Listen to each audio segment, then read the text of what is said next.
బ్రాహ్మణ సేవా సమైక్య రాష్ట్ర అధ్యక్షులు మోత్కూరి రామ్ గారు మనతో ఉన్నారు. ఇప్పుడు వారిని అడిగి తెలుసుకునే ప్రయత్నం చేద్దాం. నమస్కారం రామన్న.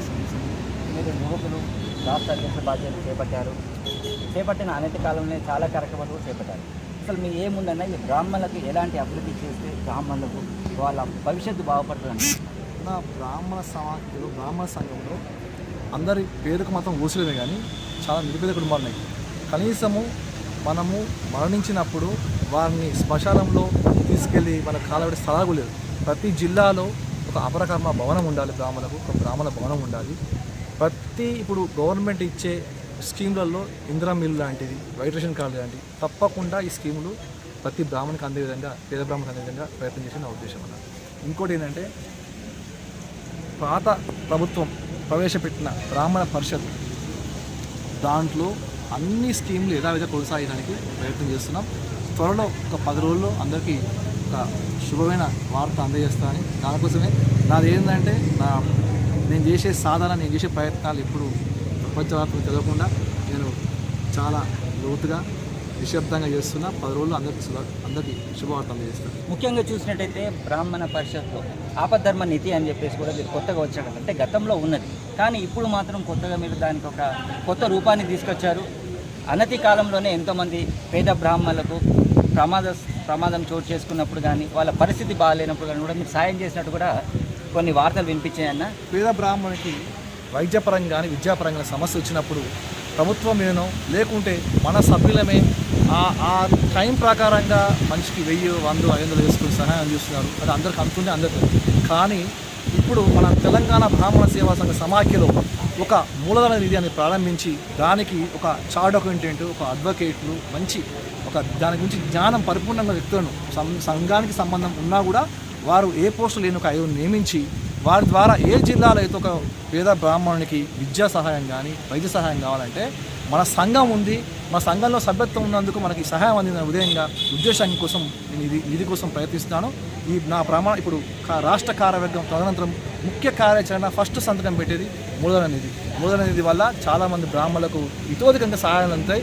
ఎవరి గురించి ఆలోచించే అవసరం ఉండదు. ప్రతి ఒక్క కుటుంబానికి మన సంఘం తరఫు సహాయం అందే ఉద్దేశంగా నేను ఈ కార్యక్రమాన్ని ప్రారంభిస్తున్నాను. గతంలో చూసినట్టయితే బీఆర్ఎస్ గవర్నమెంట్లో బ్రాహ్మణ పరిషత్ అనేది ఉండేది.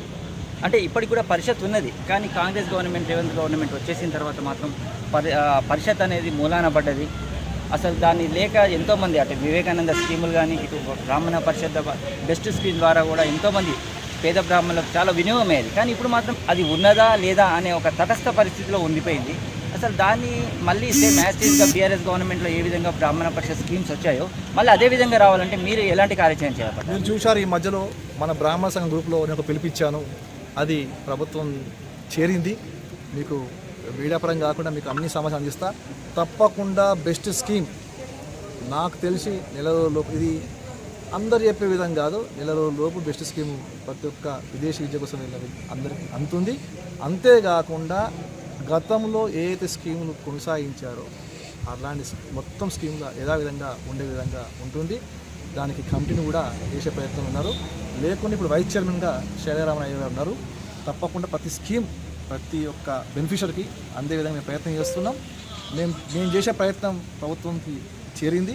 తప్పకుండా 1 మంత్ లోపు అన్ని స్కీమ్లు వస్తాయి. అంటే ఇప్పటివరకు చూసినట్టయితే అసెంబ్లీ ఎన్నికల్లో కానీ, అటు పార్లమెంట్ ఎన్నికల్లో కానీ బ్రాహ్మణులకు ఇన్ని సీట్లు కేటాయించాము, ఇంత పర్సెంటేజ్ కేటాయించామని ఇప్పటివరకు ఏ గవర్నమెంట్, ఏ ప్రభుత్వాలు కూడా తెలపలేదు. అంటే ఈ దిశగా అంటే బ్రాహ్మణులకు కూడా ఎంతో కొంత శాతం కావాలని చెప్పి మీరేమన్నా ఉద్యమం చేపట్టే అందుకే తప్పకుండా ఈ మన ప్రమాణ స్వీకరణ అయిపోయింది, మన రాష్ట్ర కార్యక్రమం ఏంటంటే యువగలం లాగా బ్రాహ్మణ యువ సమ్మేళనం, బ్రాహ్మణ మహిళా సమ్మేళనం పెట్టి, బ్రాహ్మణ సమ్మేళనాలు పెట్టి మన పాపులేషన్ గవర్నమెంట్ తెలియజేసి తప్పకుండా వాళ్ళ దృష్టి మన బ్రాహ్మణుల మీద పడే విధంగా ప్రయత్నం ప్రారంభించాం. తప్పకుండా ఈసారి మీరు మొదట ఎలక్షన్స్ అయిపోయినాయి కాబట్టి ఇప్పుడు ఉండే మన ముందుంది ఏంది నామినేటెడ్ పదవులు మన బ్రాహ్మణకు వచ్చే విధంగా ప్రయత్నం చేస్తున్నాం. ఆ దిశలో ఉంది. తప్పకుండా అందరూ మనం దాని విజయం పొందుతాం. అంటే ఇంకో విషయం అన్న, ఇటీవల కొన్ని సోషల్ మీడియాలో మీ గురించి వచ్చింది ఏంటంటే మీరు అందరికీ అన్ని పదవులు రావాలి, ప్రతి జిల్లాలో ఒక బోర్డు మెంబర్గా కావాలి, ఒక 10 మంది మెంబర్లు అయ్యేదాకా కూడా నేను నిష్క్రమించాను, నేను నిద్రపోను అని చెప్పి కూడా ఒక స్టేట్మెంట్ ఇచ్చారు.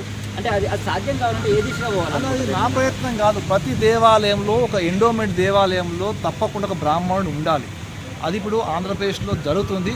మన తెలంగాణలో కూడా ఇప్పుడు నా సతీమణికి పదవి వచ్చిందంటే బ్రాహ్మణుల వచ్చింది తప్పించి ఒక కాంగ్రెస్ కార్యకర్త రాలేదు. బ్రాహ్మణులు తప్పకుండా ఒక దేవాలయంలో బోర్డు మెంబర్గా ఉంటే దాంట్లో ఉన్న భగవంతునికి భక్తులకు అనుసంధానమైన వ్యక్తి బ్రాహ్మణుడు కాబట్టి దాని లోటుపాట్లు బ్రాహ్మణులకి అర్థమవుతాయి కాబట్టి తప్పకుండా ఒక బ్రాహ్మణ వ్యక్తిని బోర్డు మెంబర్గా కేటాయించాలని ప్రభుత్వం ఆలోచిస్తుంది. కాకపోతే మనం ఆ ప్రయత్నం చేయాలి.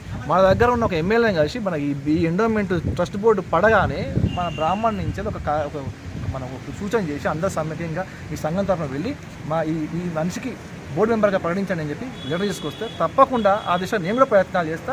ప్రతి దేవాలయంలో ఒక బ్రాహ్మణుడు ట్రస్ట్ బోర్డు మెంబర్గా ఉండాలి. ఆ దిశనే ప్రయత్నం. తప్పకుండా మీరు కూడా సహాయించండి. ప్రతి ఒక్క దేవాలయంలో మన బ్రాహ్మణుడు మెంబర్గా కూర్చోవాలి. ఇప్పటికే మీరు కేవలం 2 నెలల కాలంలోనే ప్రతి జిల్లా పర్యటనలు చేసుకుంటున్నారు. ఒక జిల్లా కాకపోతే ఇంకో జిల్లా తర్వాత ఇంకో జిల్లా. అంటే ఇదంతా శక్తి ఎలా వస్తుంది? మీరు గతంలో మేము చూసాము, నేను చూస్తున్నాం. రాష్ట్ర అధ్యక్షుడు అయినప్పుడే నా జీవితాన్ని మన సంఘాన్ని సాక్రిఫై చేసిన. నా కుటుంబాన్ని ముందే చెప్పిన. నాకు టైం ఉండదు, నాకు నిద్ర ఉండదు, నాకు తిండి ఉండదు. నేను ఎల్లవేళ ఏ టైంలో ఎక్కడైనా కూడా ప్రతి క్షణం నేను మీరు అనొచ్చు నేను ఒక బ్రాహ్మణుల ఒక యుద్ధంలోకి వెళ్ళినట్టు నేను వచ్చేసిన. తప్పకుండా నా ఈ పీరియడ్ అయిపోయేవారు కూడా నిద్రాహారాలు కానీ ఏ చిన్న సంబంధించిన బ్రాహ్మణుడికి నేను ముందుంటాను మీకు హామీ ఇస్తున్నాను. నాకు అయిన వరకు డిసైడ్ అయిపోయినా. నేను అన్ని సాటిస్ఫై చేసి నేను ముందుకు వచ్చా. మీకోసమే నేను పోవడం చేస్తున్నాను. ఇది మోదకూరు రాము. మొత్తానికైతే బ్రాహ్మణ సంక్షేమం కోసం నేను ఎల్లవేళ్ళ పనిచేస్తాను, నా శాశక్తులా చేస్తాను. ఏ రోజైతే నేను ప్రమాణ స్వీకారం చేశానో ఆ రోజే నా చేతికి కంకణం కట్టుకున్నాను. బ్రాహ్మణ పరిషత్తును మళ్ళీ యథావిధంగా కొనసాగలేక చేస్తా. అలాగే బ్రాహ్మణుల్లో పేద బ్రాహ్మణులు ఎవరైతే ఉన్నారో వారి కుటుంబాలకు ఆర్థిక సాయం చేయడమే కాకుండా మనోబలాన్ని కూడా మేము చేకూరుస్తాము. అంతేకాకుండా బ్రాహ్మణ పరిషత్తు అలాగే దేవాలయాల కమిటీలలో ఖచ్చితంగా బ్రాహ్మణులే ప్రతి దేవాలయంలో ఒక డైరెక్ట్గా ఉండాలని చెప్పి కూడా మేము ఉద్యమం చేపడుతున్నామని చెప్పి మోత్కూరు రామ్ గారు తెలుపుతున్నారు. ఇది ఇక తాజా పరిస్థితి. వీడియో చేసి గీర్తో నాగరాజ్ శర్మ, ఆవాస్ భారత్, మెదక్ నుండి.